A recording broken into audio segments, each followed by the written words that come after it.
Salut, c'est Marco de Top for Phone. On se retrouve aujourd'hui pour la vidéo de test du Motorola Moto G Pro, le téléphone que vous voyez tout de suite devant vous, le premier du nom parce qu'il n'y a jamais eu de génération avant, donc c'est bien le premier G Pro. Et c'est un mobile que je vous ai présenté récemment lors de la très traditionnelle et habituelle vidéo de déballage de cette boîte que vous voyez en haut à droite de cette image. Et d'ailleurs vidéo que je vous engage tout simplement à regarder sur la chaîne de Top for Phone. Le Motorola Moto G Pro, c'est un mobile moyenne gamme, un mobile qui est vendu au prix maximum conseillé de 329 €. D'ailleurs, je vous engage à regarder notre comparateur de prix. Je mettrai le lien en commentaire, en annotation, en description de cette vidéo. Notre comparateur de prix qui vous permettra de faire la bonne affaire, parce que 329 €, eh bien, on arrive déjà à trouver de meilleurs prix grâce à notre comparateur de prix. Vous l'avez compris. Ce téléphone, eh bien, c'est un téléphone qui est intéressant. Alors, c'est un téléphone qui est intéressant pour toutes ses spécifications, globalement, mais qui est surtout intéressant pour ce que je vais vous montrer maintenant, à savoir, hop, vous l'avez vu, vous allez le voir, ce stylet. Ce stylet, c'est le point fort de ce Motorola Moto G Pro. Première génération, c'est la première fois que Motorola sort ce mobile, donc il n'y a pas eu d'autres générations avant, hein, contrairement au G8 qui est donc la 8e génération du mobile G. Donc on est ici sur le G Pro, déclinaison Pro parce que stylet. À savoir que ce stylet n'est pas forcément uniquement destiné aux professionnels parce que finalement vous pouvez bien en faire autre chose que de faire notamment des emails. Rien ne vous en empêche par exemple pour faire des dessins. Alors je ne suis pas forcément un grand talent, mais la particularité de ce téléphone c'est celle-ci, c'est de pouvoir notamment vous permettre de laisser libre cours à votre imagination, donc des petits dessins. Mettons que vous soyez graphiste par exemple, vous pouvez faire ce genre de choses. Ou par exemple, vous pouvez également prendre des captures d'écran et les recopier, les resizer, les cropper et les envoyer par email. Vous pouvez aussi par exemple utiliser tout simplement la fonction même, qui est la fonction de Motorola au niveau de sa prise de vue, de sa prise de notes par exemple. Ça, c'est l'application Motorola. Ce que je vous ai montré juste avant, c'était Google Keep. Et vous pouvez très bien écrire dessus. Voilà. Bon, vous voyez, je fais des petites formes, des petits... Et ce qui est très très agréable, c'est le style d'écriture de ce téléphone, ou en tout cas de ce stylet. C'est très très très très agréable. Vous voyez, les traits sont vraiment très agréables, et c'est réactif, c'est extrêmement réactif. Donc, bon point, le stylet, sur lequel je reviendrai bien sûr d'ici quelques instants, mais vous l'avez compris, le Motorola Moto G Pro, sa grande particularité, c'est celle-ci, c'est de disposer de ce stylet, qui est un stylet d'ailleurs, vous l'avez compris, qu'on ne peut pas mettre dans le mauvais sens, comme je viens de le faire. C'est un stylet d'ailleurs qui se place dans le téléphone. C'est pas un stylet qui se balade à part, parce qu'on a déjà vu des constructeurs concurrents faire ce genre d'ineptie, à savoir mettre un stylet à part du téléphone, et forcément, qu'est-ce qui se passe? Vous le paumez. Voilà, donc on est sur un stylet qui prend bien place, qui d'ailleurs entre guillemets, s'enclenche bien dans le téléphone, parce qu'on sent qu'il y a une petite résistance, une sorte de petit ressort, qui doit d'ailleurs prendre place ici là qui doit pincer ce genre de double ergot là, et donc on ne peut pas se tromper de sens, et en plus une fois qu'on place le stylet, ça s'enclenche. Et on l'enlève, il y a les 4 icônes qui apparaissent ici pour vous permettre d'accéder à des raccourcis, vous le remettez, elles disparaissent. Le stylet, j'insiste là-dessus, c'est l'un des points forts de ce téléphone, et c'est d'ailleurs ce qui m'a poussé à vous le proposer en test. J'avais vraiment envie de retrouver ce genre de fonctionnalité. Aujourd'hui, il n'y a pas beaucoup de constructeurs qui l'offrent, hein, ce côté stylet. Il y en a un notamment qu'on connaît qui est un sud-coréen, mais le mobile stylet qu'il propose, eh bien, il est beaucoup plus cher. Donc là, ça rend accessible ce genre de choses. Parlons du reste. Ce téléphone est donc un mobile stylé, très stylé. Bon, maintenant, il y a d'autres choses. Ce téléphone possède aussi un look extrêmement Motorola. Tout en arrondi, voilà, on ne peut pas se tromper, c'est un mobile Motorola. C'est d'autant plus un mobile Motorola que le capteur d'empreinte digitale qui se situe au dos, d'ailleurs qui tombe très bien sous l'index, contient le logo M, le logo de Motorola. Donc on est clairement chez Motorola, on ne peut pas se tromper, hein. La prise en main est immédiatement reconnaissable, tout est reconnaissable. Ce téléphone présente bien, donc si on fait le tour du propriétaire, on a sur le côté gauche notamment les slots pour carte SIM ou carte SIM et micro SD. Dommage, on a donc 2 emplacements seulement, et si vous voulez mettre une micro SD, vous êtes obligé de sacrifier la carte SIM numéro 2. Sur le dessus, on n'a pas grand chose, sur le dessous, le côté droit plutôt, on a le double bouton de volume de contrôle plus-moins, je vais y arriver, le bouton on-off aussi qui est un petit peu texturé, donc ce qui permet de bien le reconnaître. En dessous du mobile, on a le mini jack qui vient d'être sauvé, le port USB-C, hein, vraiment c'est le port que tous les constructeurs devraient utiliser en 2020, et le haut-parleur, mais qui n'est pas seul puisqu'il y a un double haut-parleur, on va y revenir. Au dos du mobile, donc vous l'avez compris, le capteur d'empreinte digitale, le dos du mobile est miroir, ce dos mobile notamment, il n'est disponible que dans une seule coloris, et vous l'avez vu, malgré tous les reflets que je fais, la lumière, tout ça, En fait, la teinte, vous voyez, il y a une sorte de teinte sombre qui va vers le clair, c'est dans la masse. C'est pas un jeu de lumière, donc c'est vraiment dans la masse que l'on a ce jeu de couleurs. Et on part donc d'un bleu très sombre vers un bleu plus clair. Ce téléphone, cette coloris s'appelle la Mystic Indigo. C'est d'ailleurs la seule coloris disponible, on n'en a pas d'autre. Voilà, donc ce téléphone dispose aussi d'un cadre en aluminium très sympathique. La face avant est en vitre, le dos est en plastique. On aurait pu croire que c'est du verre, mais non, c'est du plastique. Mais le téléphone est rigide. Un téléphone glissant par contre, pour le coup. Le dos, le châssis en métal, ça glisse énormément et ça prend toutes les traces de doigts et toutes les poussières. Ce téléphone, vous l'avez remarqué, sur sa face avant, il y a un écran. Bah bon, ça c'est logique, c'est un smartphone. Donc un écran tactile, un écran de grande taille, de 6,4 pouces. Bon, je dis grande taille, mais de nos jours, ça devient un standard. 6,4 pouces, technologie IPS, bonne gestion des couleurs, bonne gestion des contrastes pour un IPS, même si, et ça c'est ma perception, je trouve que les teintes, et c'est très classique chez Motorola, ont tendance à aller vers le bleu. Donc on est plutôt sur une lumière froide, on va vraiment plutôt sur le bleu que sur le jaune, on est plutôt froid que chaleureux au niveau de cet écran. Cet écran dispose donc d'un ratio 19 neuvième, plus grand que le ratio 16 neuvième, donc ce qui veut dire que si vous voulez regarder une vidéo, vous êtes soit obligé de l'étirer, soit obligé de laisser des bandes noires de part et d'autre, et c'est une résolution Full HD+. J'aime bien les résolutions Full HD+, sur ce genre d'écran, donc c'est 2300 pixels par 1080 pixels, 399 pixels par pouce, et bien c'est ce que l'on a en termes de densité de pixels, donc l'image est nette. L'image est nette. Point fort de ce téléphone, donc c'est son écran. Autre point sur lequel j'ai envie de m'attarder lorsque je parle de l'écran, et vous le savez si vous regardez les vidéos de Top 4 Phone, c'est le nits, donc c'est le niveau de luminosité, qui s'appelle aussi le candela par mètre carré. Donc plus ce score est élevé, plus le téléphone peut aller haut en termes de luminosité, peut donc avoir un écran très lumineux, et c'est utile notamment quand vous êtes face à la lumière du soleil par exemple, pour bien contrebalancer la lumière du soleil, pour bien voir ce qu'il y a dans l'écran. 450 nits, alors c'est pas monstrueux comme score, aujourd'hui on a des téléphones qui s'emballent beaucoup plus et qui font même le double, mais 450 pour un téléphone moyen de gamme, c'est correct, voilà, c'est acceptable, c'est un niveau de luminosité tout à fait correct. Maintenant il est temps de parler d'autre chose, parce que je vous ai parlé de l'écran, mais je vais aussi vous parler du son. Alors je ne vais pas m'attarder sur le mini jack, mais il est bien présent, donc c'est quand même un bon point. L'écouteur dispose d'une particularité, c'est qu'il se conjugue au haut-parleur qui est sur le côté, sur la tranche inférieure, et du coup on a un double haut-parleur Dolby. Donc on a un téléphone ici qui offre un double haut-parleur Dolby avec un son très puissant, 130 décibels à la sortie et plus sur celui qui est placé sur la tranche inférieure, et l'écouteur qui donc sert de haut-parleur arrive à accrocher les 120 décibels et plus. Et donc ça, vous l'avez compris, il y a une différence de puissance entre les deux, ce qui fait qu'une oreille bien fine aura tendance à reconnaître que l'écouteur, si je le mets comme ça, droit, offre plus de puissance que l'écouteur gauche. C'est quasi imperceptible, le commun des mortels, tel que moi par exemple, on s'en rendra pas compte, mais si vous êtes un audiophile et que vous avez l'oreille vraiment précise, eh bien potentiellement vous pourriez entendre cette petite différence de puissance ici par rapport à là. Mais bon point, le son, même s'il est réglé au niveau max, donc puissant, ça vraiment ça dégomme, eh bien on arrive quand même à bien découper, bien entendre, distinguer les aigus moyens et graves, et on a même l'impression qu'il y a de la basse. Le téléphone, pour tout vous dire, même quand je l'ai mis à fond, eh bien on sent que la carrosserie vibre, on sent la vibration sous le dos du mobile. Donc on sent que le téléphone essaye d'amplifier de la basse, essaye d'avoir de la rondeur au niveau du son, en mode main libre. Donc c'est un très bon point. Alors je ne suis pas convaincu qu'on écoute sa musique comme ça, en se déplaçant notamment dans la rue, mais si vous posez le téléphone, c'est pas une enceinte Bluetooth, mais on n'en est pas loin, ça donne vraiment un son vraiment balèze. Voilà. Donc c'était pour vous parler du son.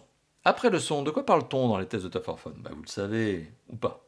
Ça dépend si vous regardez nos vidéos d'habitude ou pas. Mais qu'est-ce qu'on fait chez Top 4 Phone ? On regarde les performances du mobile, bon sang. Parce qu'un mobile, un smartphone, c'est aussi un mobile lié à sa puissance. 171 371 points. Donc on va arrondir à 171 400 points. On peut même arrondir à 171 000 points. C'est un score de début de moyenne gamme. On a vu des téléphones à 200, 250, 300 euros proposer 50% de performance supplémentaire.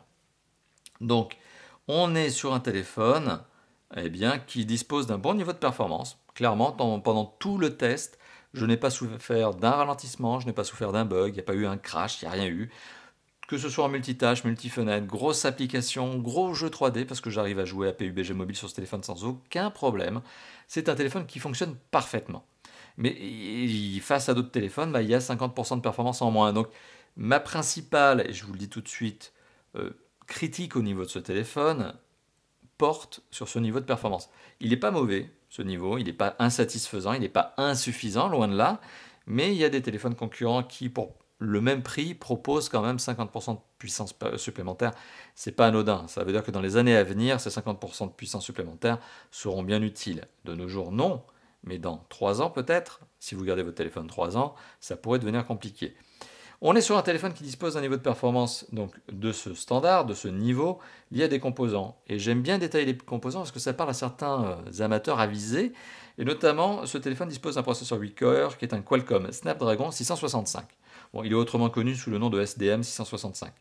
Snapdragon, donc 665, oui, c'est une belle marque d'ailleurs, Snapdragon, hein, c'est la plus prestigieuse des deux, je dirais, par rapport à Mediatek. Un processeur qui fait son taf. Par rapport à ce processeur, ou en tout cas conjugué à ce processeur, on a un processeur graphique, Adreno 610, ça ne vous apprendra pas grand chose, mais c'est normal. Voilà, les amateurs avisés aiment ce genre d'informations. Et enfin, on a 4 Go de mémoire vive, alors ce qui est loin d'être anodin, et on apprécie effectivement les 4 Go de mémoire vive. On est très à l'aise en multifenêtre et multitâche. Alors je vous parlais des composants, je vous parlais notamment de la mémoire vive, je vais maintenant vous parler de la mémoire de stockage. Mémoire morte, par opposition, c'est comme ça qu'on l'appelle en général. RAM-ROM, je sais que ce n'est pas forcément les bons termes, mais même les constructeurs font ce genre de choses de nos jours.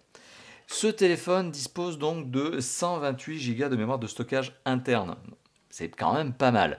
Alors, pour être précis, quand vous allumez le téléphone pour la première fois, vous faites les premières mises à jour, rien que le système d'installation, le système d'exploitation, etc.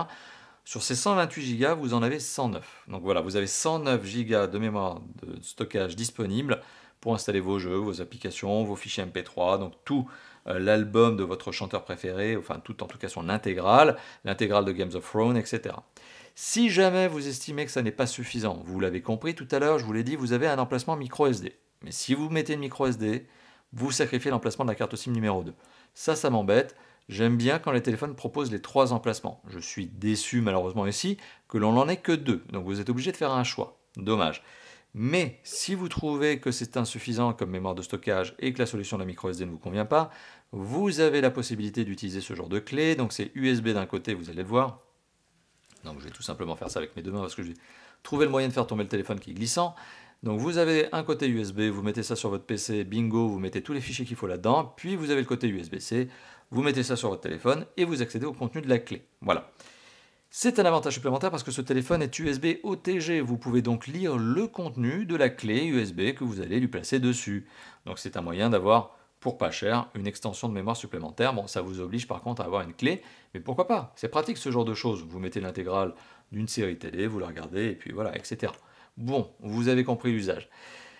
Je ne parlerai pas de la mémoire cloud, parce que oui, ce téléphone peut bien évidemment aller mettre des fichiers dans le cloud, il peut bien évidemment streamer des fichiers, mais est-ce que c'est comme ça qu'on est à l'aise de nos jours? Moi personnellement, la mémoire cloud, tout ce qui est sauvegarde en cloud, je viens de le dire, pour moi c'est de la sauvegarde, c'est pas de la mémoire complémentaire, pour moi c'est de la mémoire de sauvegarde. Donc je ne suis pas très fan de ça, mais à vous de me mettre ça dans les commentaires, ce que vous pensez justement de la mémoire de stockage en ligne, le cloud.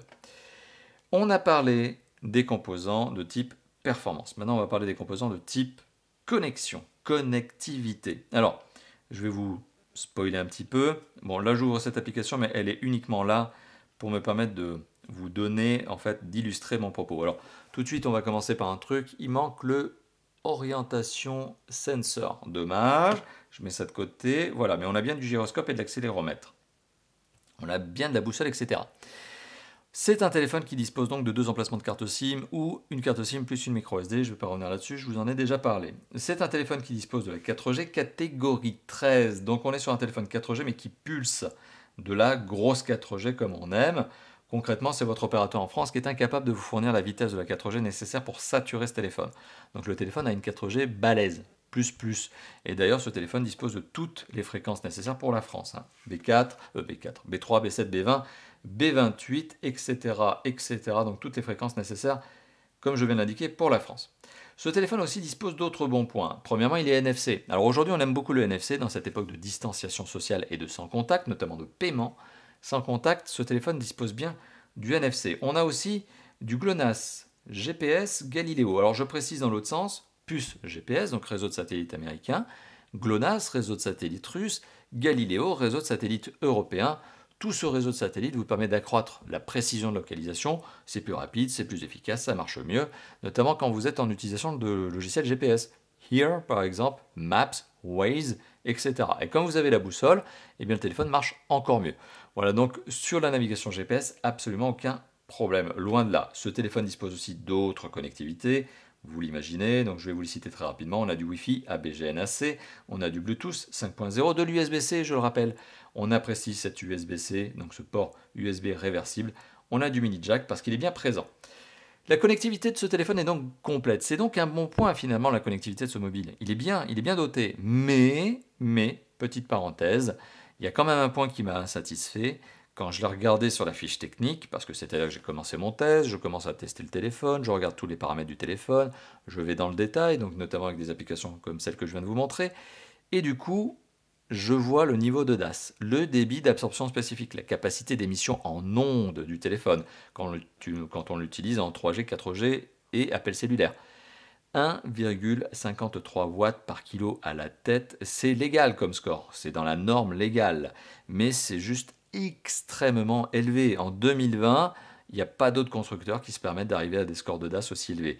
Alors le DAS, j'en ai fait un article, je vous ai donné mon opinion sur ce qu'était le DAS et quel était son impact possible. Je vous engage à regarder l'article, notamment qu'est-ce que le DAS, sur le site de Top 4 Phone, mais globalement, moi j'ai une idée très arrêtée sur le DAS. Et je trouve qu'un score qui est largement supérieur au 1 watt par kilo, même s'il est inférieur aux 2 watts par kilo, qui est la norme légale à ne pas dépasser en Europe, eh bien je trouve que c'est trop. Voilà, c'est même presque pour moi rédhibitoire, j'ai envie de vous dire. Donc le DAS de ce téléphone est clairement un mauvais point. Voilà, donc j'ai bien insisté sur ce point, maintenant à vous de vous faire votre propre opinion sur ce qu'est le DAS. Le système d'exploitation de ce mobile, autre partie de ce test, le système d'exploitation de ce mobile, quel est-il? Eh bien, on le voit ici, hop, je vais juste vous faire cette petite parenthèse, mise à jour du système, mise à jour en Android 10.0.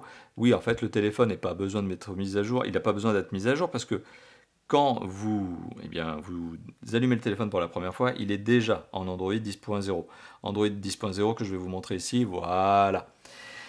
Ce système d'exploitation est à peine, voire on peut même le dire comme ça, pas du tout surcoché par Motorola. C'est-à-dire qu'on a un système d'exploitation qui est quasi brut, quasi celui qui sort de la tête des ingénieurs de Google. On est sur un système d'exploitation qui, en termes de surcouche, n'a pas grand-chose. On a un peu de fond d'écran, quelques sonneries Motorola, un bruit de démarrage Motorola, ok, mais globalement, on est sur une expérience Android 10, qui est d'ailleurs la version One, donc qui est la version la plus, on va dire, allégée, pure, efficace. Eh bien, on est sur Android 10 One, qui est, selon moi, eh bien, excellent. Voilà, donc le système en lui-même est extrêmement mature et Motorola a cette bonne idée déjà depuis quelques années et sur tous leurs téléphones d'éviter les surcouches. Donc mis à part quelques gestuels, par exemple le double slide, donc vous prenez le téléphone et sur la tranche vous le secouez comme ça 2 fois, ça allume le flash. Par exemple, mis à part ce genre de gestuel, mis à part des applications comme Moto ou Aide, qui sont des applications officielles de Motorola, il n'y a pas d'application partenaire. Ça aussi, je tiens à le souligner, parce qu'il y a beaucoup trop de constructeurs qui, eh bien, font de la marge quand ils vous vendent le téléphone, donc déjà vous les payez pour avoir un mobile, mais en plus ils se font une deuxième marge en installant des applications partenaires dans le téléphone, des applications qui, généralement, eh bien, on n'en a rien à faire.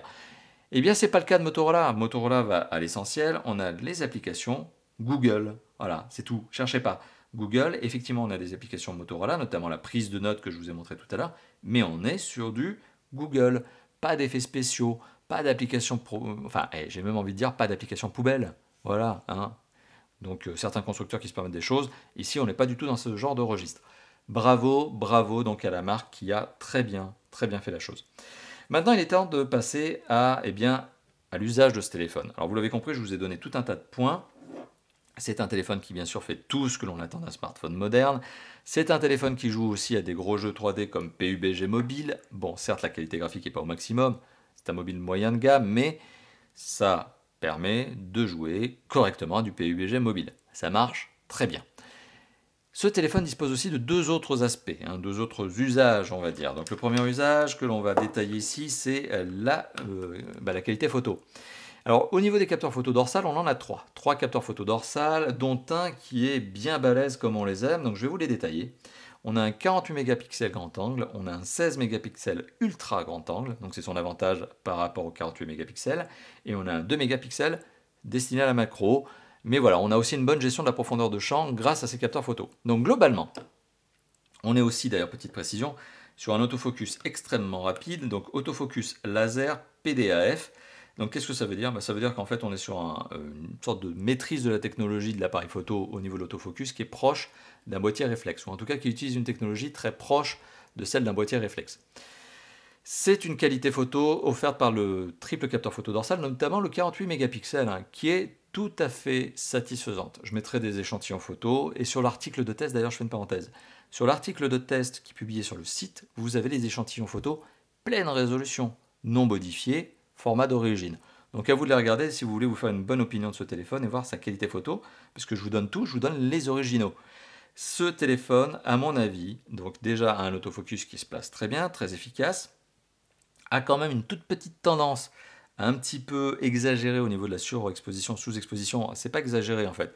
C'est effectivement si vous sentez que l'appareil photo va sur la sur- ou sous-exposition, j'ai envie de dire c'est quasi normal. C'est pas les capteurs photo qui sont en problème, c'est la maîtrise logicielle. Donc vous allez probablement devoir passer en mode manuel pour essayer de corriger la chose, notamment par exemple désactiver le mode HDR qui, pour le coup, m'a semblé plus problématique qu'autre chose. Voilà, donc c'est ce genre de choses. Mais la qualité photo du 48 mégapixels, du 16 mégapixels, vraiment très bonne. Le 2 mégapixels qui prend des photos macro, bon, bah, c'est des photos macro. Du coup, on a quelque chose qui nous permet de prendre de très près le sujet. Je mettrai là aussi un échantillon photo. Mais ça reste un 2 mégapixels. Donc, ce qui veut dire que si vous zoomez dans la photo, certes, vous avez pu prendre le sujet de très près, mais ça fait des gros carrés. Parce que bah, la résolution 2 mégapixels, pas de mystère, pas de magie, ça reste un 2 mégapixels. Voilà, donc ça c'est pour la qualité photo du triple capteur photo dorsal.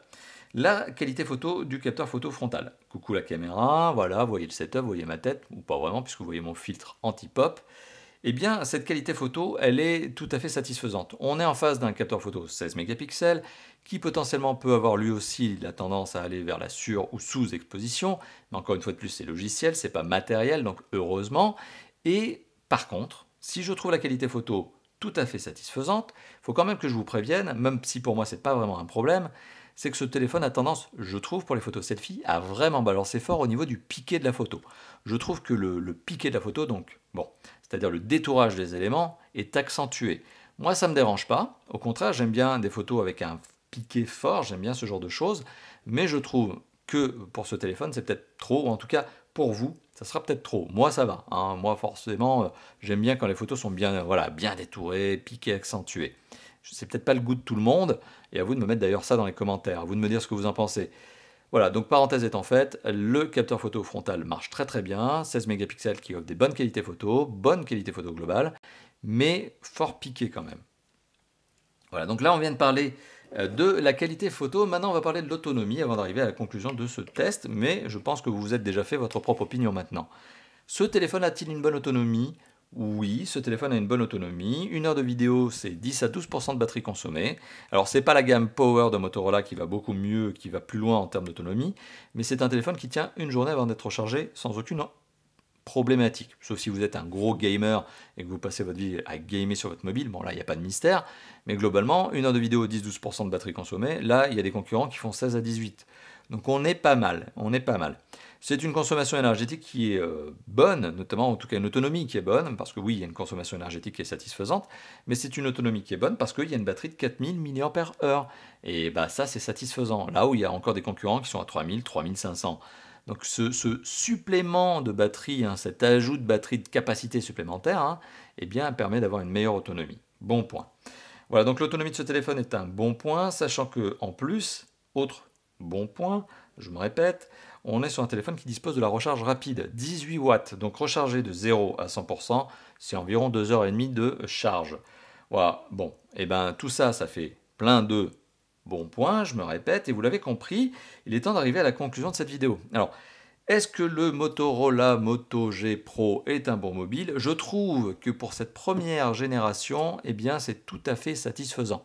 On est en face d'un téléphone qui dispose ici de la particularité d'avoir un stylet, Donc ça, c'est sa force, hein, c'est sa force de distinction par rapport à la concurrence qui est très agréable. Donc le point de différence, c'est si vous cherchez un mobile avec un stylet, eh ben déjà vous savez que vous avez celui-là qui va vous satisfaire. Alors après, il y a des petites concessions à faire. C'est vrai qu'au niveau performance, j'aurais aimé plus de performance. Bon, ça je vous le dis honnêtement, c'est dommage. 50% de performance en plus, on n'aurait pas dit non. Le prix n'aurait pas été le même, mais c'est dommage, c'est dommage. Il y a des concurrents qui le font, bon, mais il y a des concurrents qui n'ont pas le stylet. Voilà, vous avez compris, il y a quand même une sorte de choix à faire, hein. Plus de performance ou le stylet, bon ça c'est à vous de voir. Le stylet qui est quand même sacrément agréable.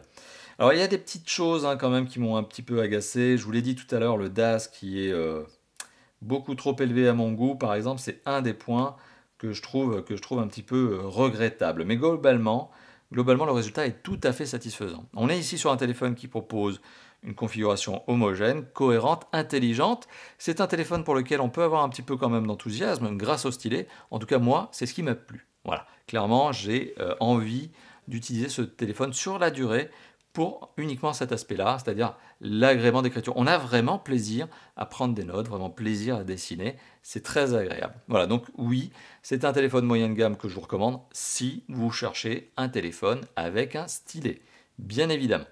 Voilà, donc merci d'avoir vu cette vidéo. Maintenant, je n'ai pas grand-chose à ajouter, donc merci de l'avoir vu, ça je me répète, mais maintenant, ce que vous pouvez faire, si vous avez envie de participer à cet élan, justement celui de la communauté de Top 4 Phone, c'est que vous pouvez vous abonner à la chaîne YouTube.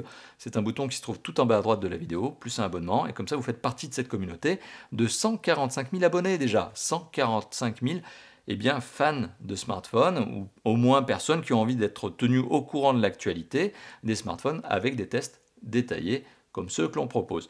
Vous pouvez aussi eh bien lâcher le petit pouce bleu du bonheur, hein, c'est juste en dessous de la vidéo. Et enfin, vous pouvez eh bien, commenter, j'ai envie de dire. Moi, ce qui m'intéresse, c'est surtout ça. J'aime bien quand vous vous lâchez dans la zone de commentaires, parce que ça permet des bonnes interactions. Voilà, la communauté de Top 4 Phone réagit bien. Vous qui êtes en train de regarder cette vidéo, qui n'êtes peut-être pas encore abonné, eh bien, faites ce commentaire. Voilà, interagissons. Vous le savez, je réponds à près de 100% des commentaires. Voilà, sur ce, je n'ai pas grand-chose à ajouter. Encore une fois de plus, merci. Merci d'avoir vu cette vidéo. Et sur ce, à très bientôt pour d'autres tests, d'autres déballages, d'autres présentations, d'autres interviews et d'autres lives aussi, parce que vous aimez les lives. Allez, à bientôt. Ciao.